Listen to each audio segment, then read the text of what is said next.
some reason, I'm looking through the San Jose Mercury in the just random stuff section for sale. And I see world's first video game computer space. No price, just call. I'm like, wow, I'm pretty interested in this. So I called the guy. I said, so you got a computer space? Yeah. He goes, yeah. First game ever. Okay, great. What color is it? And he goes, well, what color do you want? I'm like, wow, this is getting very interesting, because who has a whole bunch of computer spaces and who would know that they came in all these different colors? He goes, I got a yellow, a solid blue, metal flake blue, and metal flake red. And he goes, a whole bunch of other games too. Okay, great. Want to come up and see them. These were in a Quonset hut on a sunflower seed farm off of Highway 80 in Dixon, California, halfway between, you know, the Bay Area and Sacramento. And these things hadn't been moved in, you know, probably since 1975. And so I got in touch with Nolan and showed him the pictures and scratched his head, and then like a light bulb went off in his head. He goes, these were Ted Dabney's. These were Ted Dabney's units. This was his route. When he left, he took a route that we had, and he goes, this yellow one's the first one. He goes, I know it. That yellow one is the very first one. I kept the first one, which is a beautiful yellow computer space, and I kept Pong number 46. And we got the rest of them running and working as good as we could. We got it all for $5,000. I don't regret the purchase one bit. Not for a minute.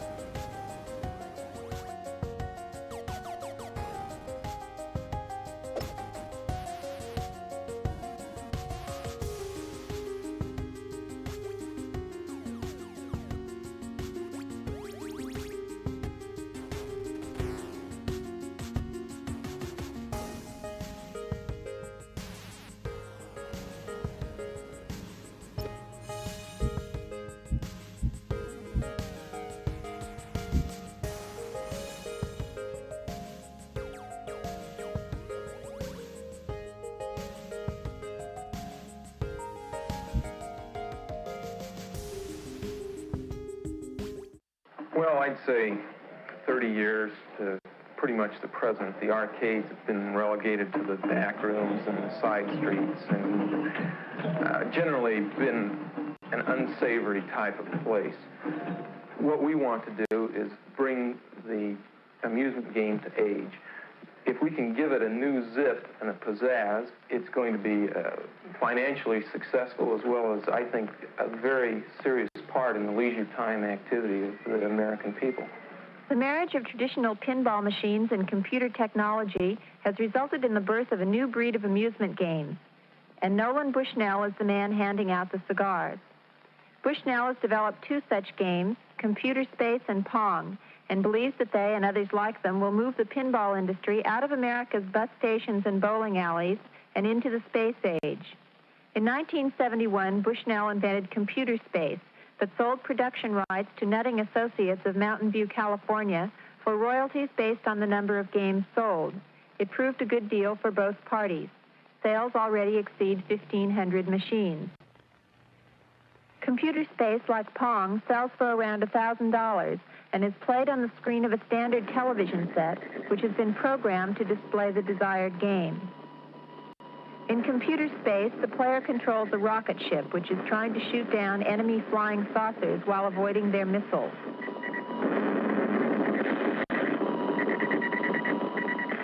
If the player scores more hits than the enemy saucers, he gets one free play. By the time Bushnell invented Pong in 1972, he was able to form his own company, Syzygy Corporation in Santa Clara, California, to produce the game. He has already sold over 1,000 machines and expects to sell 10,000 in the United States by the end of the year. Pong, as the name might indicate, is a game of video ping pong. The two players turn dials which control their electronic paddles and volley with an equally electronic ball. The first player to score 15 points wins. While Bushnell did design and program both his games, the technology he uses dates back to the late 1950s. Thanks to research by the Defense Department in the wake of Sputnik, Bushnell is now able to act out his dream of a nation inhabited by thousands of Pong and computer space games. The government spent millions of dollars on this technology, and as a result, now it's cheap enough that we can put it into a game and sell it for 25 cents for a few minutes and make $1 out of it.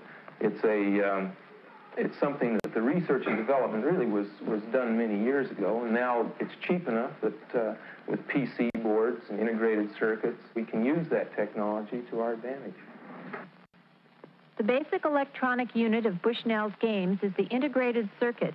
Each of these small chips is capable of storing large amounts of information. The program for a game is determined by specific combinations of these units to form a PC, or printed circuit board. The printed circuit board then tells the TV screen what to do. A single printed circuit board is all that is required to operate Pong, whereas 15 years ago it would have taken enough tubes and wiring to fill an average house. Bushnell first saw the commercial potential of video games in a game called Space War, which has been played at computer centers around the country for several years. We used to play Space War a lot at the AI project at Stanford, which is a big computer complex. And one day it just hit, this is a lot of fun. You ought to be able to package it and sell it for a price. And, one thing leads to another, and pretty soon, from doodling on a scratch pad, you're actually working out some basic block diagrams, and from there you think, boy, it's going to work.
You know what the Atari mod always had a consumer game in his mind, because that's what he hired me, the TV signal, because we had.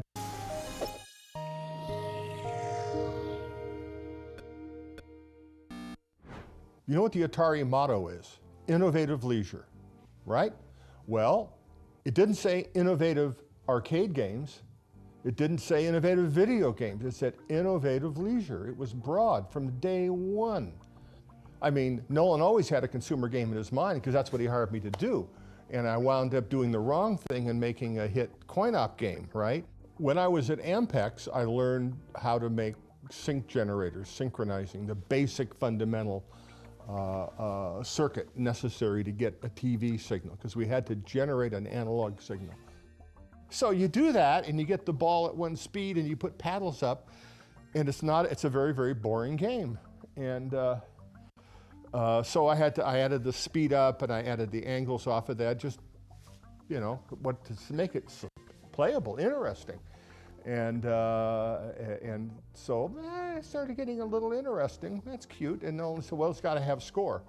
We had a pretty good game, and hey, great. So what are you going to do for sound? I go, sound? I'm already over budget. What am I going to do?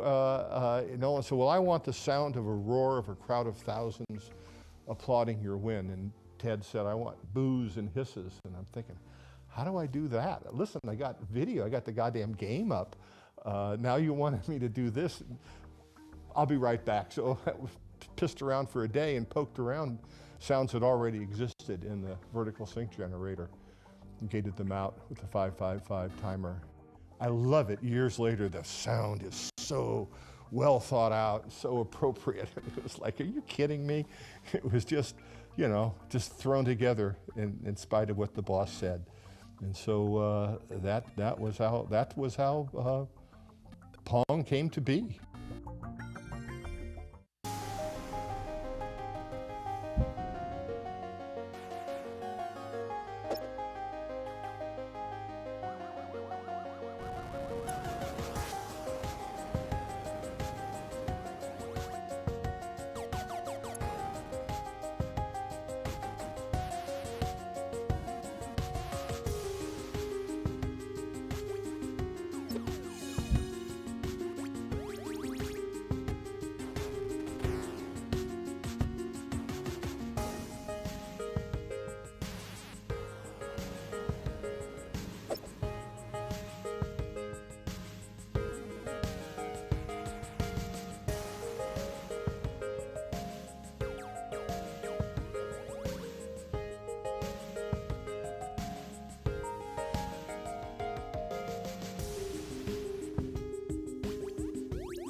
So everybody's heard the Pong story.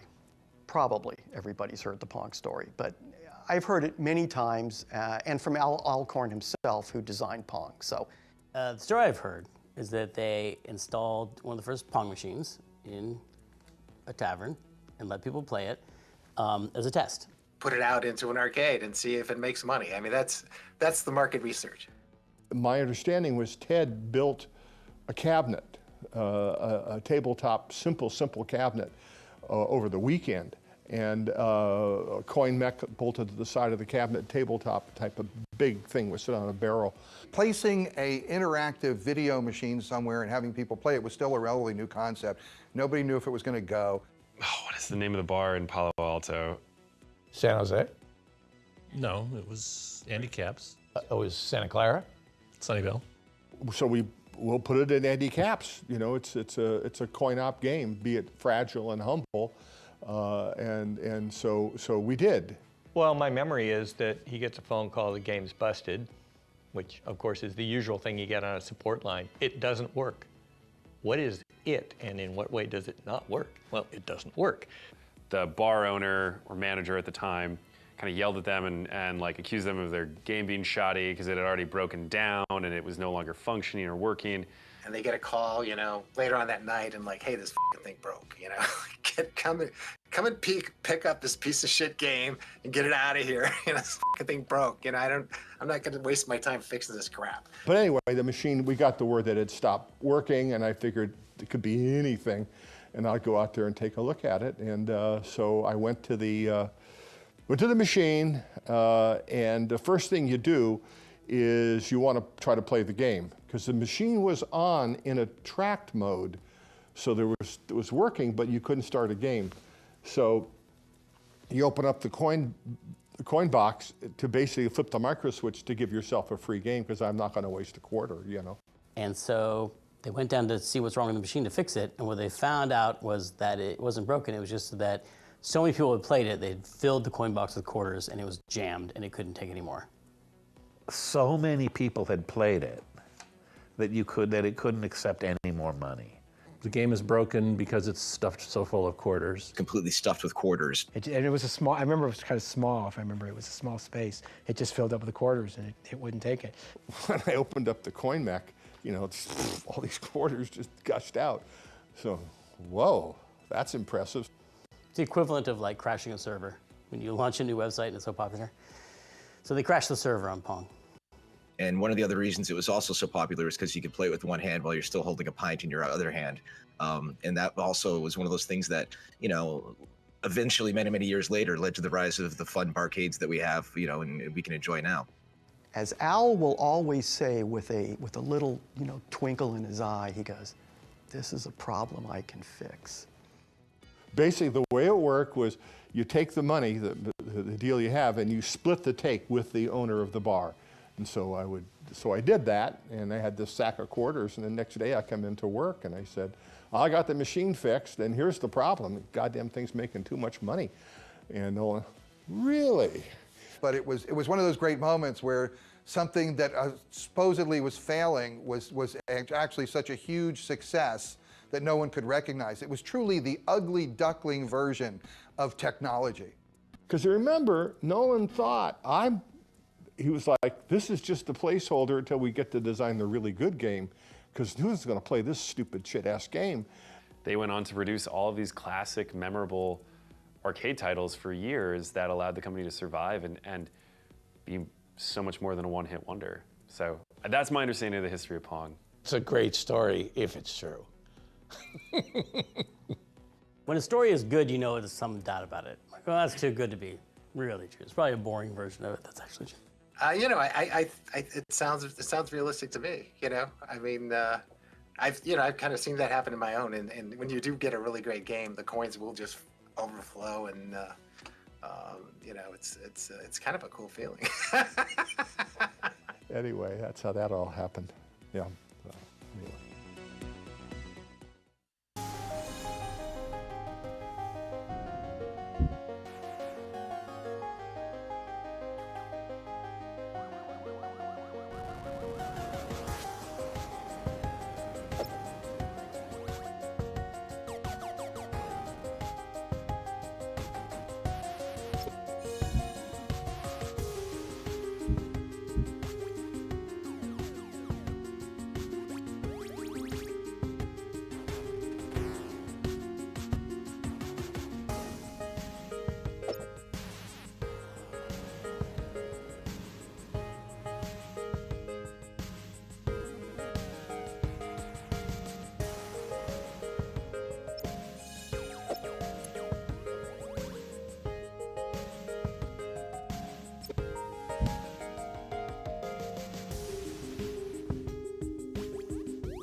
ready. Laser.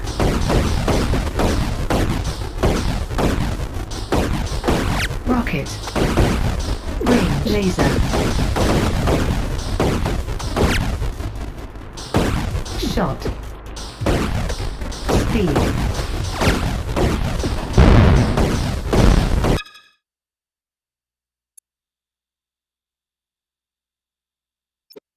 Speed. Bounce.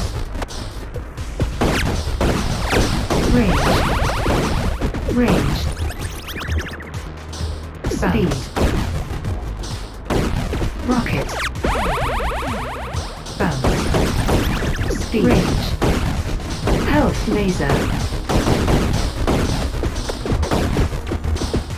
Speed. Range. Bounce. Health. Shot. Range. Shot. Laser. Shot. Laser. Range. Rocket. Rocket. Speed. Speed. Range. Shot. Speed. Range. Laser. Speed. Speed. Range. Speed. Bounce. Shot. Range. Bounce. Laser. Shot. Range. Health. Rocket. Bounce. Range. Speed.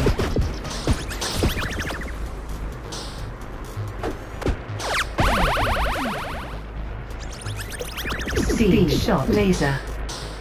Bounce. Range. Shot. Range. Rocket. Rocket. Range. Laser. Range. Shot. Speed.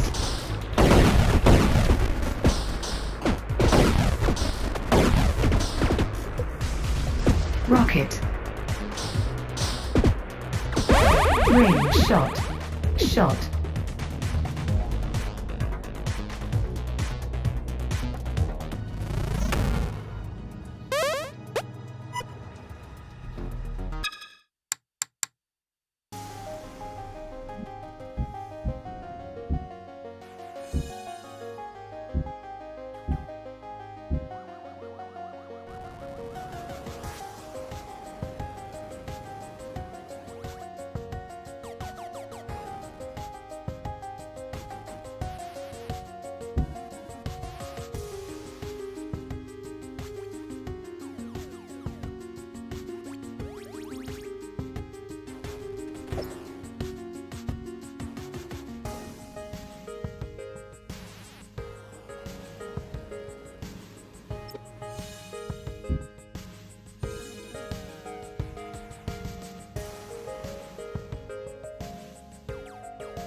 I mean, Atari really, why were they in the pinball business? You know, here they had this tiger by the tail of video games, you know, just this supernova of creativity and possibilities. And, you know, they were nailing it left and right, creating new genres every other week.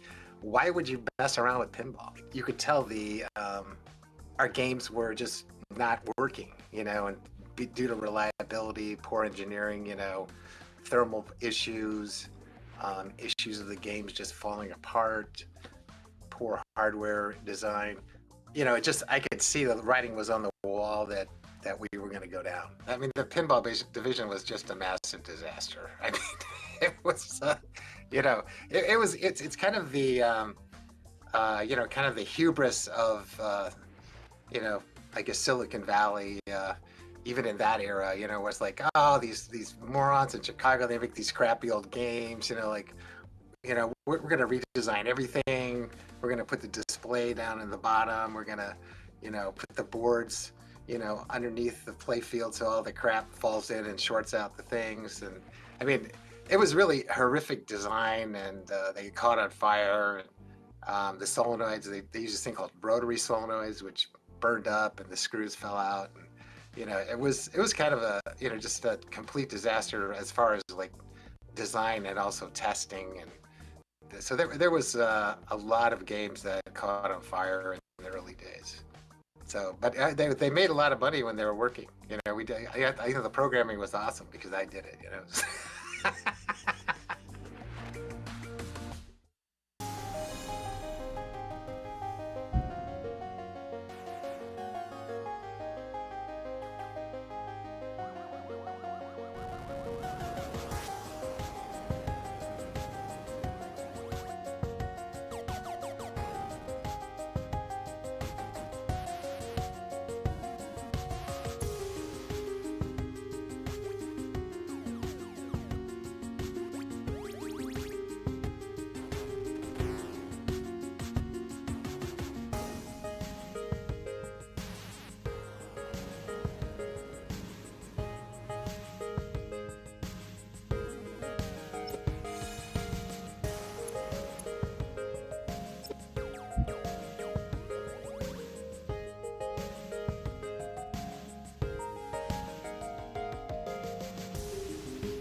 You will hear stories of hot tubs in the lobby and drug use in the office.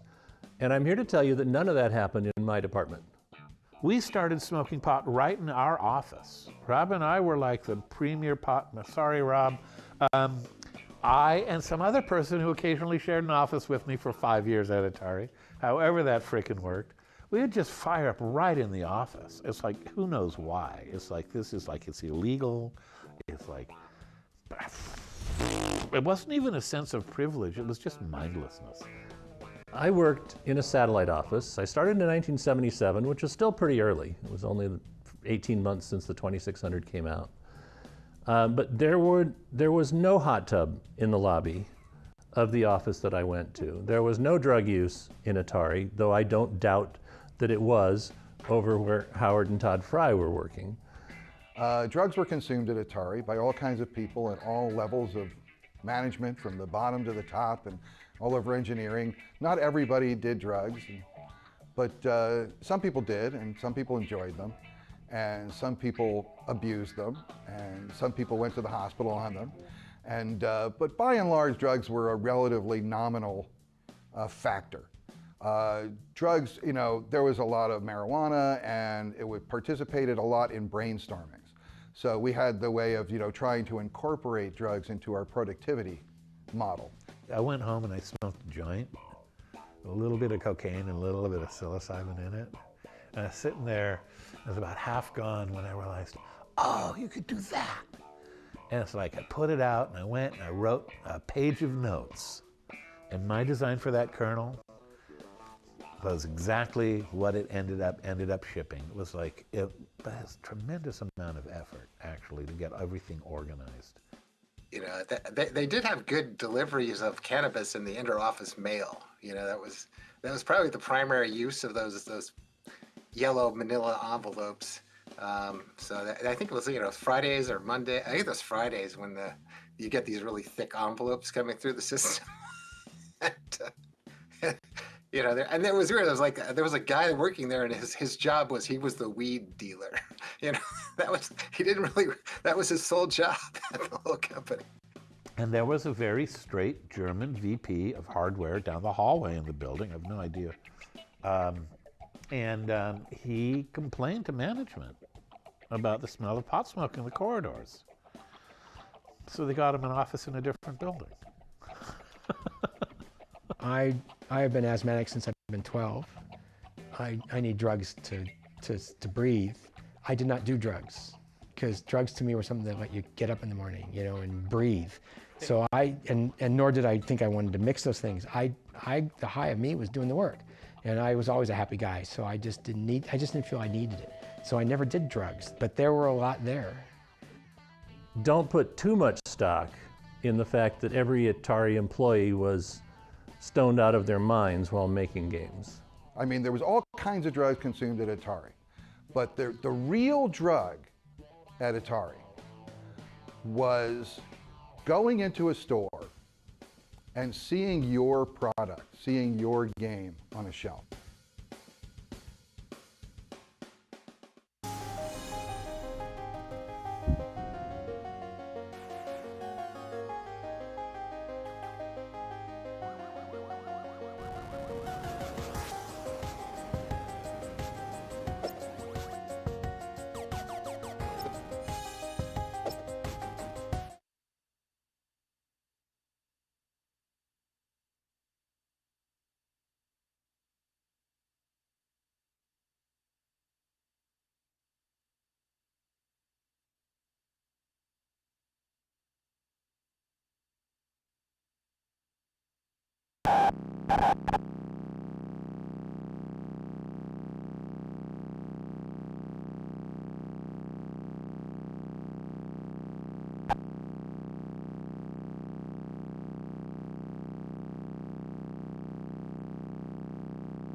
when was this?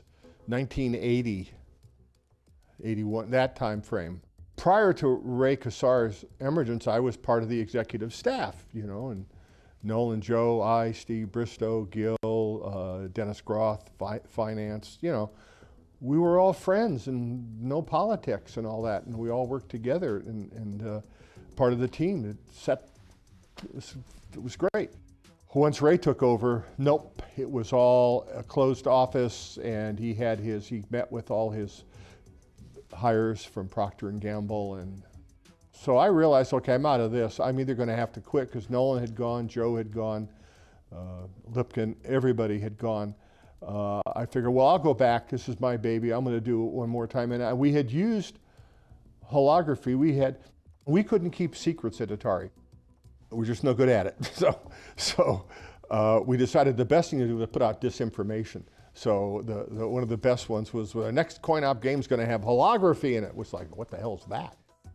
I knew what it was, because having, you know, been to college and studied this physics and stuff.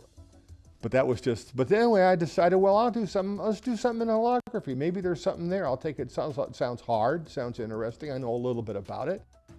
And we proceeded to explore holography and what could be done, and came up with a holographic toy that basically sold it to Ray, saying, how would you like, because the cartridge video game business seemed to be very good. How would you like to have a system where the cartridge, it's a cartridge-based system, but the cartridges are half the cost of, everything is half the cost of the VCS. And, hey, go ahead. It were very simple. They were nothing more than an LED, a simple LED game, the handheld LED game in those days. The only difference was we had a hologram with 2 images on it.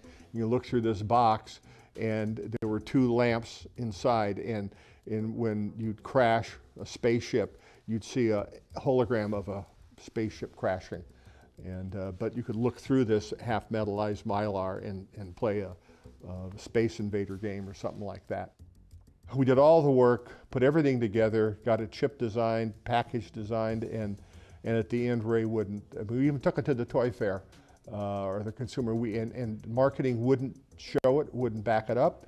And we did it ourselves, engineering, and we think we sold 100,000 of them, but Ray would not release it, just wouldn't do it. And I realized that was it. They're not going to release that. I mean, this is now in a time when if it failed, you wouldn't even notice it. It wouldn't be a pimple on the balance sheet, but they were afraid to do it. Back when the whole company was, we're sure we'd do it. So that was the end of my career at Atari.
On the simplest level, what the VCS, the Atari 2600, what that is, it's a combination of plastic and computer chips that enables you to play a video game, an interactive video game on your home television, which is something that never really happened before.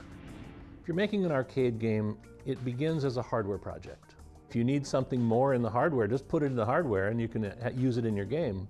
The Atari 2600, we didn't have that luxury. The game was already in Grandma's house. It was already hooked up to her TV. And all we could do is make a different cartridge, sell that to the person, he plugs it in. It was the thing that made video games a worldwide phenomenon. And all it is it's a box that enables you to play an interactive game on your TV. But on a cultural level, that's such a huge thing to do, because there were two things that achieved that changed the world, literally changed the world. One is it put computers in homes. At a time where IBM only had about 10,000 PCs sold altogether, Atari had millions of units installed, and every one of those was a computer in the home. The other thing it did was it created an interactive medium with television, which was always a passive medium. Before video games, people were just zombies sitting on the couch watching TV. But video games turned people into zombies jumping up and down on the couch yelling at the TV. And that was a very different experience. And I think that was huge in terms of taking people from a passive state to an active state. And we're still learning the implications of that.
How's business? Booming. Terrific. How do you keep track of your customers? My Atari 400 home computer. Excuse me, Dad. Why Atari? Shopped around. It's a lot of computing capability for such a low price. You use it a lot? Sure, life's not all fun and games. There's homework, I even program. Uh-huh. Atari has lots of software, not all the others do. And of course, only Atari has games like Centipede. Games? Well, we executives have to unwind. Atari home computers. Only Atari puts so much in it for you.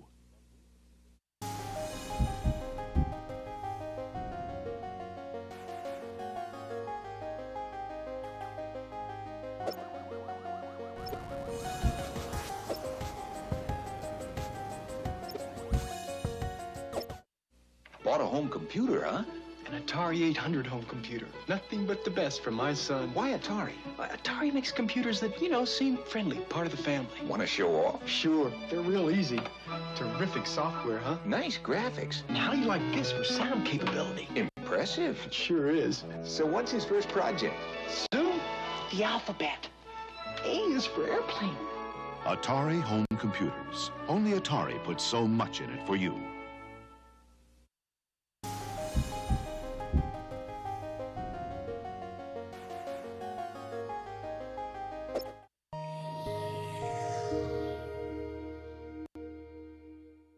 I think the Atari 400, 800 were really the first home computers that I felt like were designed to be in somebody's home and for an average person to utilize.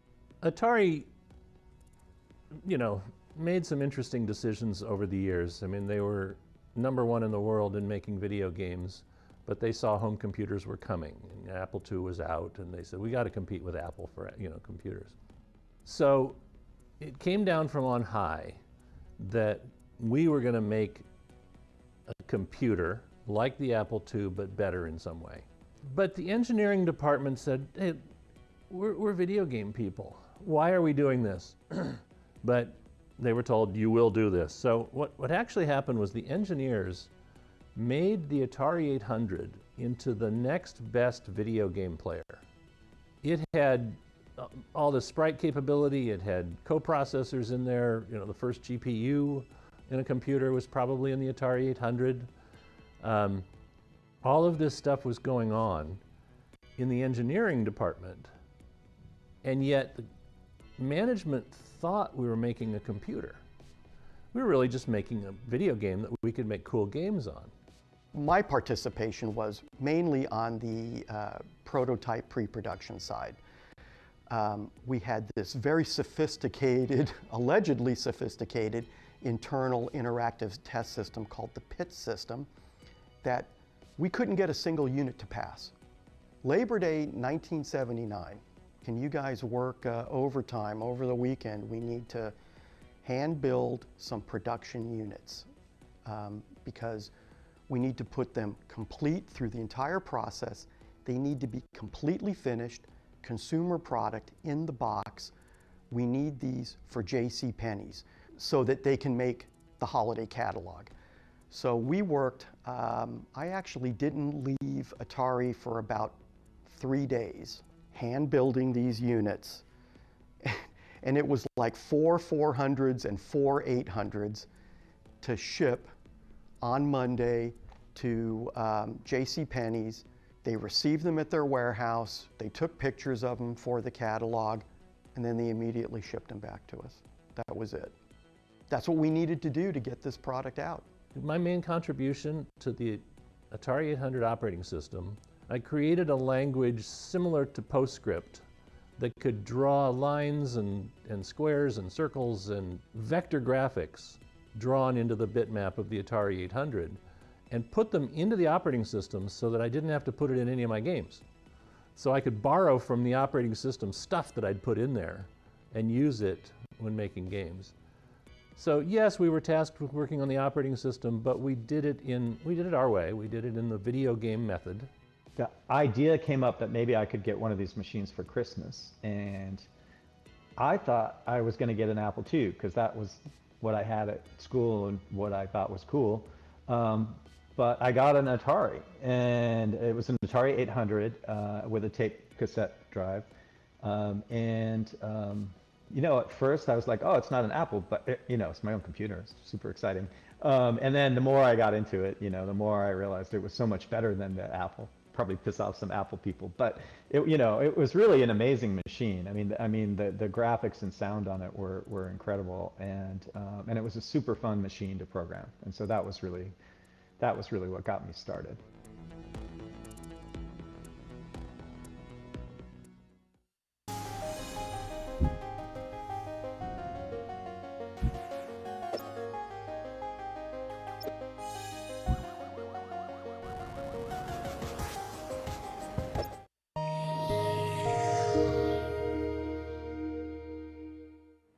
We had access to the 800, 400, pre-production models for probably a good year before they ever hit the marketplace.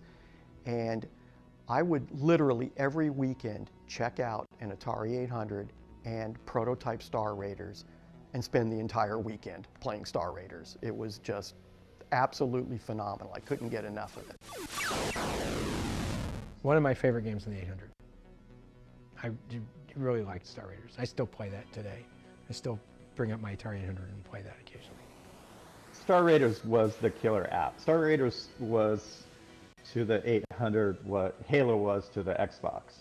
It was the game. You really, pretty much everyone bought it with the system. It was the system seller.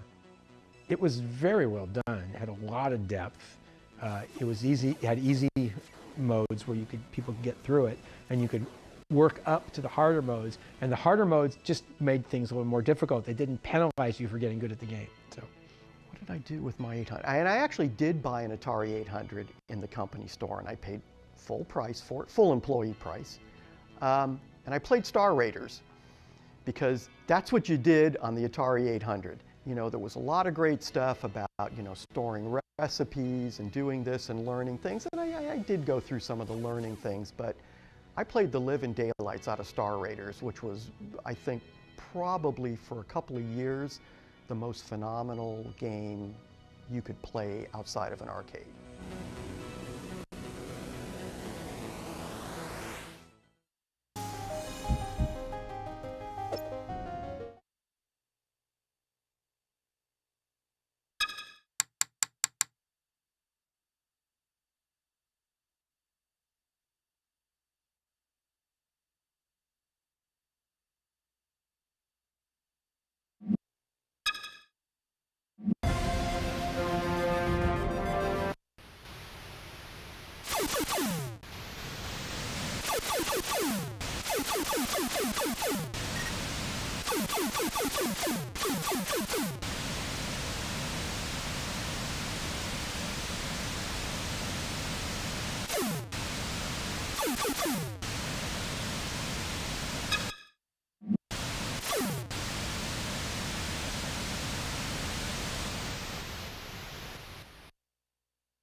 There were so many things near the end of my early days with Atari that I wished, like everything we felt was underappreciated. Like I bought a Lynx and I was trying to find people to play the Lynx with me, and everyone else had a Game Boy, and I was like, you guys, Todd's Slime World, let's do this, let's play Warbirds, come on.